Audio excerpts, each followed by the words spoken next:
ഗുരുവായൂരപ്പനെ കാണാൻ പോകുമ്പോൾ ഏതൊക്കെ പൂജകളാണ് തൊഴേണ്ടത്?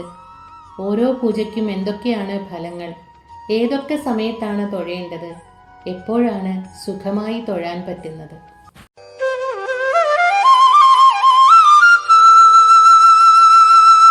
കൃഷ്ണായ വാസുദേവായ ദേവകീ നന്ദനായ ച നന്ദഗോപകുമാരായ ഗോവിന്ദായ നമോ നമഃ. എല്ലാവർക്കും പുതിയ ഒരു വീഡിയോയിലേക്ക് സ്വാഗതം. ഗുരുവായൂരപ്പൻ്റെ നിർമ്മാല്യ ദർശനം തുടങ്ങി അത്താഴപൂജ കഴിഞ്ഞ് ഭഗവതിയുടെ അഴൽ പൂജയും കൃഷ്ണനാട്ടവും വരെയുള്ള ചടങ്ങുകളെക്കുറിച്ചാണ് ഇന്നത്തെ വീഡിയോയിൽ പറയുന്നത്. എന്നും പുലർച്ചെ 3 മണിക്കാണ് നട തുറക്കുന്നത്. അപ്പോഴാണ് നിർമ്മാല്യ ദർശനം. നമ്മളെല്ലാവരും ഭഗവാന്റെ നിർമ്മാല്യ ദർശനം തൊഴാൻ കാത്തു നിൽക്കാറുണ്ടല്ലേ? കാവൽക്കാരൻ 3 മണിയാകുമ്പോൾ ആ നാഴിക മണി 3 വട്ടം അടിക്കുന്നു. ആ സമയത്ത് ആ ഗോപുരവാതിൽ തുറക്കുന്നു. ഉടനെ ഭഗവാനെ നിർമ്മാല്യ ദർശനം നടത്താൻ നിൽക്കുന്ന ഭക്തർ ഓടി അകത്തേക്ക് പോകുന്നു. ഭഗവാന്റെ ഭജനകൾ പാടിക്കൊണ്ട്, നാമങ്ങൾ ചൊല്ലിക്കൊണ്ട്, പൊന്നുണ്ണിക്കണ്ണൻ്റെ തിരുമുഖം ഒന്ന് കാണാനുള്ള ആ കൊതിയോടെ എല്ലാവരും അകത്തേക്ക് ഓടുന്നത് കാണാം. അത് പറഞ്ഞറിയിക്കാൻ പറ്റാത്ത ഒരു അനുഭൂതി തന്നെയാണ്. അതാണ് ഭഗവാന്റെ നിർമ്മാല്യ ദർശനം. അത്രയും വിശേഷപ്പെട്ടതാണ് നിർമ്മാല്യ ദർശനം. ഭഗവാനെ തലേന്നത്തെ അലങ്കാരത്തോടു കൂടി ദർശിക്കുക. രാത്രിയിലെ പൂജകൾ കഴിഞ്ഞാൽ നേരം വെളുക്കുന്നത് വരെ ദേവന്മാരാണ് ഭഗവാനെ പൂജിക്കുന്നത് എന്നാണ് പറയുന്നത്. പൂജകൾ കഴിഞ്ഞിരിക്കുന്ന ഭഗവാനിൽ ഉണ്ടായിരിക്കുന്ന ആ ഒരു പ്രത്യേക ചൈതന്യം, ആ ഒരു ചൈതന്യമാണ് നിർമ്മാല്യ ദർശനത്തിലൂടെ ഭക്തർക്ക് ലഭിക്കുന്നത്. അപ്പോൾ ദേവന്റെ പൂജ ചെയ്ത ഭഗവാനിൽ നിന്നും ഭക്തർക്ക് ലഭിക്കുന്ന ആ ചൈതന്യം എത്ര നല്ലതാണെന്നൊന്ന് ഓർത്തു നോക്കൂ. ആ ഒരു അനുഗ്രഹം കിട്ടാനാണ് ഓരോ ഭക്തരും അത്രയും നേരം കാത്തിരുന്ന് ആ ദർശന സൗഭാഗ്യത്തിനു വേണ്ടി ഓടുന്നത്. 3 മണിക്ക് തുടങ്ങി 3:10 വരെയാണ് നിർമ്മാല്യ ദർശനം. പിന്നെ അലങ്കാരങ്ങളും കളഭവും എല്ലാം മാറ്റി വിശ്വരൂപനായിട്ടാവും ഗുരുവായൂരപ്പൻ. അതിനുശേഷം എണ്ണ അഭിഷേകമാണ്. 3:10 തുടങ്ങി ഒരു 5 മിനിറ്റാണ് എണ്ണ അഭിഷേകം ഉണ്ടാകുക. ആ സമയത്തെ ഭഗവാന്റെ ഭാവം പാതാളയേശനായിട്ടാണ്. വാതരോഗ സംബന്ധമായ അസുഖങ്ങൾ, വേദനകളൊക്കെയുണ്ടെങ്കിൽ എണ്ണ അഭിഷേകം കണ്ടു തൊഴുന്നത് വളരെ നല്ലതാണ്. ഇത് ഭക്തർക്ക് ചീട്ടാക്കിയിട്ട് ഭഗവാൻ ആടിയ ആ എണ്ണ വാങ്ങി നമ്മൾ ഉള്ളിൽ കഴിക്കുകയും വേദന ഉള്ള ഭാഗങ്ങളിൽ പുരട്ടുകയും ചെയ്യുന്നത് രോഗശമനത്തിന് അത്യുത്തമമാണ്. വിശ്വാസത്തോടെ പ്രാർത്ഥനയോടുകൂടി ഉപയോഗിച്ചാൽ ഭഗവാൻ വേദന മാറ്റിത്തരുമെന്നത് ഉറപ്പാണ്. പാതാളാഞ്ജന ശിലയിൽ അഭിഷേകം ചെയ്തതും ഭഗവാനിൽ സ്പർശിച്ചതുമായ ആ എണ്ണ ദേഹത്ത് പുരട്ടുമ്പോൾ രോഗമുക്തി വരില്ലേ? ഉറപ്പായും വരും. അടുത്ത ചടങ്ങ് വാകച്ചാർത്ത്. അതും 5 മിനിറ്റോളമേ കാണൂ. 3:15 തുടങ്ങി 3:20 വരെയാണ് എണ്ണ അഭിഷേകം ചെയ്ത കണ്ണൻ്റെ ദേഹത്ത് വാകപ്പൊടി കൊണ്ട് അഭിഷേകം ചെയ്യുന്നത്. ഈ സമയത്ത് ഭഗവാനെ ദർശിക്കുമ്പോഴുള്ള ഫലം എന്താൽ നമ്മളുടെ എല്ലാ അരിഷ്ടതകളും ബുദ്ധിമുട്ടുകളും മാറുന്നു. ധനധാന്യ അഭിവൃദ്ധി ഉണ്ടാകുന്നു. ഈ 2 സമയത്തും അകത്ത് നിന്ന് മണിയടിക്കുന്ന ഒച്ച കേൾക്കാം. അടുത്തത് ശംഖാഭിഷേകം. ഇതും ഒരു 10 മിനിറ്റ് കാണും. ഈ സമയത്തും അഷ്ടപതി പാടാറുണ്ട്.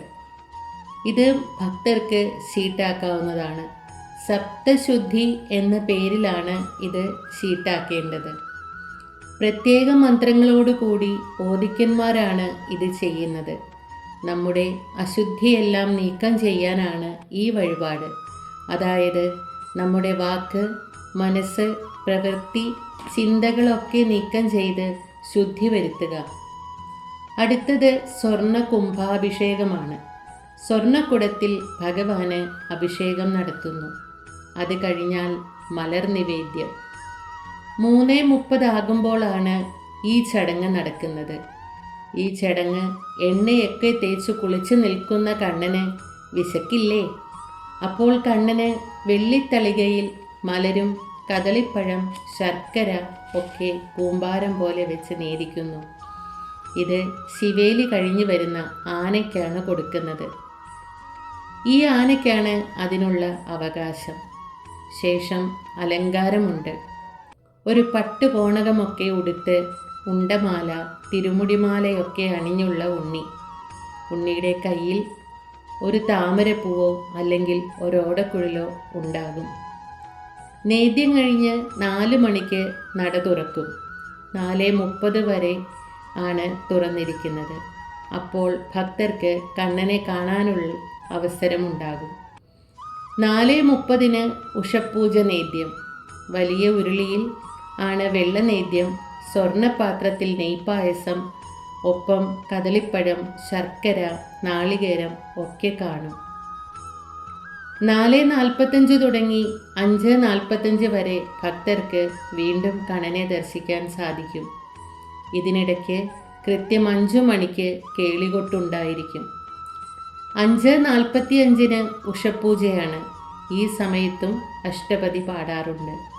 ആ സമയത്ത് തന്നെയാണ് ഗണപതി ഹോമവും നടക്കുന്നത്. ഉഷപ്പൂജ സമയത്ത് ബാലഗോപാല രൂപത്തിലാണ് കണ്ണനെ കാണാൻ സാധിക്കുക.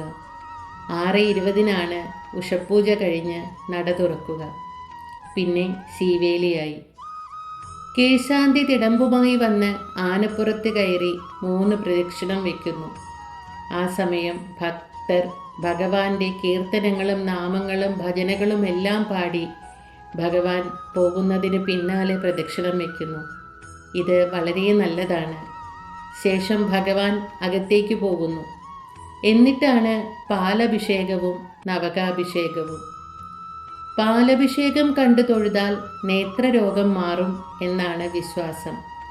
ആ സമയം ഗോവിന്ദമൂർത്തിയായിട്ടാണ് നമ്മളുടെ പൊന്നു ഗുരുവായൂരപ്പൻ. അതും ഭക്തർക്ക് ചീട്ടാക്കാൻ സാധിക്കുന്ന ഒരു വഴിപാടാണ്. ഇതിനു ശേഷം നവകാഭിഷേകമാണ്. 9 കലശക്കുടത്തിലെ തീർത്ഥം മന്ത്രങ്ങൾ ചൊല്ലി ഭഗവാനെ അഭിഷേകം ചെയ്യുന്നു.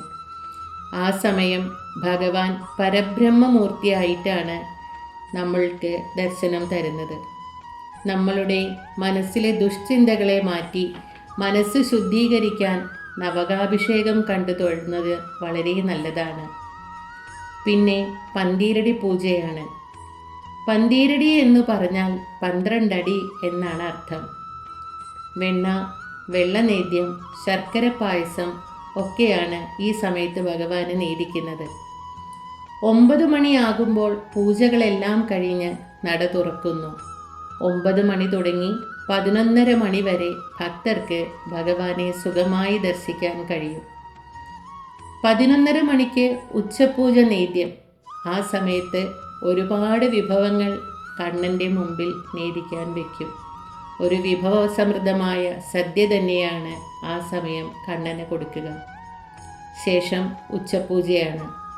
അത് കഴിഞ്ഞ് തുറക്കുമ്പോൾ പൂർണ്ണ അലങ്കാരത്തോടെ കണ്ണനെ നമുക്ക് കാണാൻ സാധിക്കും. മേൽശാന്തിയോട് കണ്ണൻ പറയുന്ന രൂപത്തിൽ ആണ് ഓരോ ദിവസവും കണ്ണനെ അദ്ദേഹം ഒരുക്കുന്നത്. മുഖം ചന്ദനം കൊണ്ടും ഉടൽ കളഭം കൊണ്ടും പല രൂപത്തിൽ ഓരോ ദിവസവും കണ്ണനെ കാണാൻ സാധിക്കും. കാളിയമർദ്ദന കൃഷ്ണനായിട്ടും, മത്സ്യാവതാര കണ്ണൻ, വരാഹമൂർത്തി, ഊഞ്ഞാലാടുന്ന കണ്ണൻ, അങ്ങനെ പല രൂപത്തിൽ നമുക്ക് കണ്ണനെ ഓരോ ദിവസവും കാണാൻ സാധിക്കും.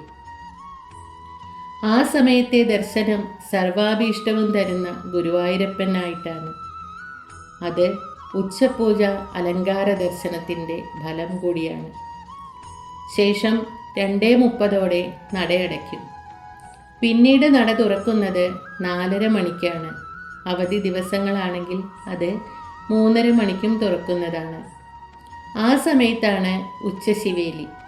ഭഗവാൻ ആനപ്പുറത്തിരുന്ന് 3 പ്രദക്ഷിണം വയ്ക്കുന്നു. മഹാപ്രഭുവായിട്ടാണ് ആ സമയം ഭഗവാൻ. ഇത് തൊഴുതാൽ സർവ ഐശ്വര്യമാണ് ഫലം. ആ സമയത്തും ഭക്തർ ഭഗവാന്റെ ശീവേലിയിൽ പിന്നാലെ നാമം ജപിച്ചും കീർത്തനങ്ങൾ പാടിയും ഒപ്പം പ്രദക്ഷിണം വയ്ക്കുന്നു.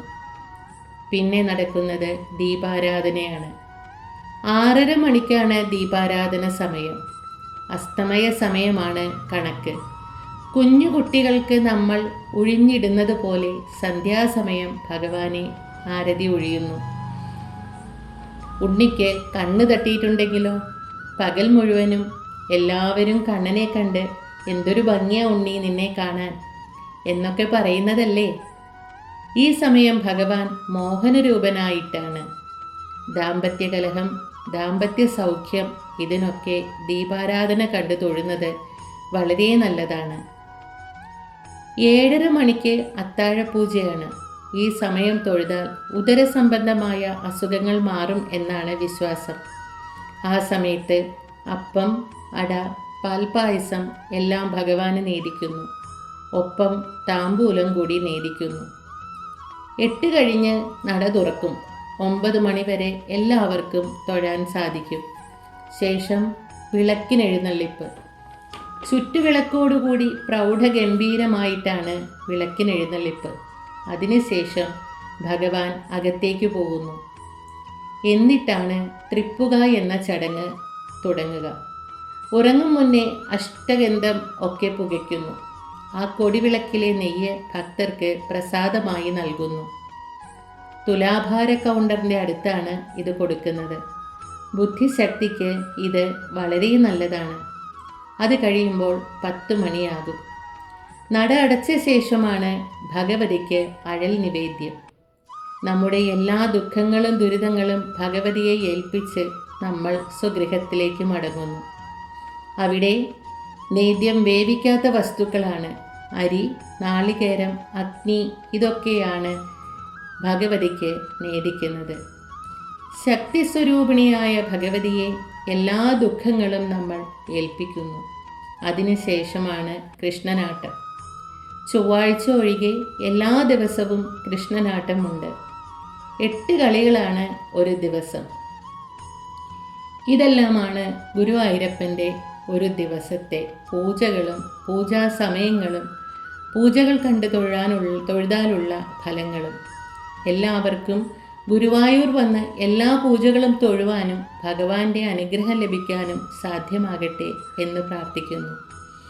ഞാൻ ഈ പറഞ്ഞ സമയങ്ങളിൽ അല്പം അങ്ങോട്ടോ ഇങ്ങോട്ടോ ഒക്കെ മാറ്റമുണ്ടാകാം കേട്ടോ. ഞാൻ പറഞ്ഞതിൽ എന്തെങ്കിലുമൊക്കെ തെറ്റുകൾ ഉണ്ടെങ്കിൽ അത് നിങ്ങൾ കമൻ്റായി ഇട്ട് എനിക്ക് കൂടി പറഞ്ഞു തരണം കേട്ടോ. എല്ലാവർക്കും ഗുരുവായൂരപ്പൻ്റെ എല്ലാ അനുഗ്രഹങ്ങളും ഉണ്ടാകട്ടെ എന്ന് പ്രാർത്ഥിച്ചുകൊണ്ട് സർവം കൃഷ്ണാർപ്പണമസ്തു.